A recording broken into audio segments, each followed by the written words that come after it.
So Erika, why don't you start off by setting the scene for us a little bit and talking about what your character is facing at the outset of the film?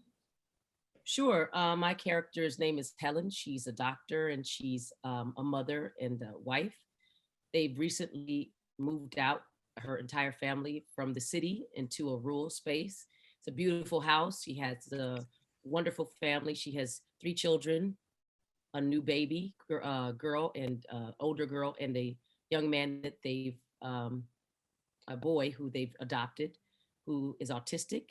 And she has a husband who's very handsome and a professor and smart. And they're having issues because they've had his issues in their marriage with infidelity, and they're dealing with that. And then suddenly the world collapses, and they have to run to their neighbor's house, who has a bunker. And suddenly we see what's on the end of their fork, what they believe, all everything comes to a head, and they have to figure it out, not only to survive, but they have to figure it out so they don't destroy what they have of their family. And this film is about family dynamics and also about outside dynamic and how they can interfere with all of that. Yeah. So Derek, why don't you pick it up there and talk a little bit about what your character is facing and what some of the dynamics are in your marriage going on as you move into literally a bunker situation? Guilt sort of despairs your decision making, and I think he feels the burden of the failure and the condemnation of it. But at the same time, him and his wife are in and forced in a world where they have to escape. And what I love about him is that sort of he has to make decisions that are more about family, keeping the family together, more about sacrifice than it is about muscle. And I think that the film lends itself or gives people an opportunity to think what and who they are in really chaotic situations.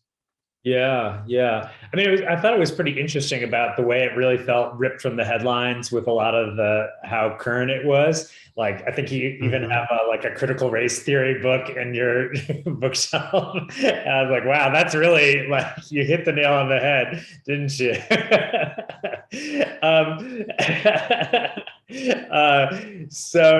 Talk a little bit about what the social resonance of the movie is, for kind of this moment, when things seem so chaotic. We thought we're coming out of COVID, maybe we're not. There are a lot of other, racial issues, things like that coming up. What did the movie kind of bring up for each of you in that respect? That we talked about it prior, about how the backdrop of social issues are now at the forefront in our film, and I think it's good. I hope that the suspense and the thriller makes it obviously more palpable for people to digest it. And I love the power dynamics between Greg, my character, and Erika's character. It's humbling.